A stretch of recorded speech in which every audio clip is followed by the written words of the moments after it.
This is the first critical stage. The most important part about building a house is getting the bottom right.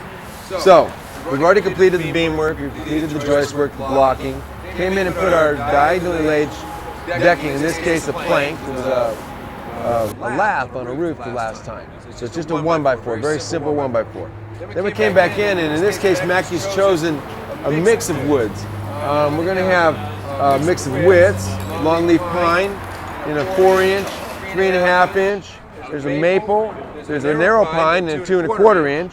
And then there's also, I think, a 3.25 inch in here. So effectively we've got several different widths, and in this case, at least 3 different species of wood. The maple, when you look up close on it, it's going to have very little grain compared to the longleaf pine next to it, which has a very, very tight grain. In this case, one of the boards right here on the surface of it is about 130 years in a 3.5 inch wide growth. So what you're going to see on this is you add the next step, you're taking the sanding machine to it. And the sanding machine right now has a little heavy grit on it.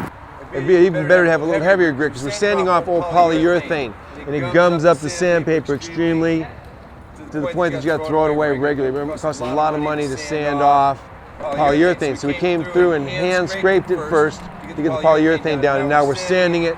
This is an old 1950s Clark sander.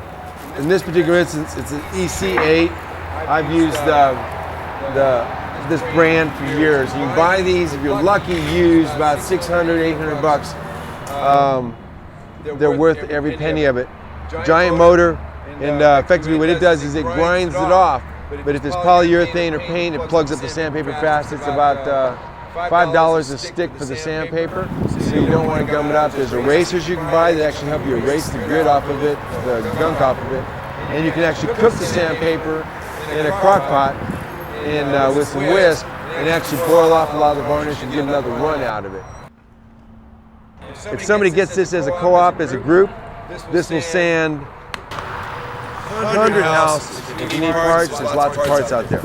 So we're at the stage now of sanding it. The next step after that will be the oiling. We should be getting onto that pretty quick.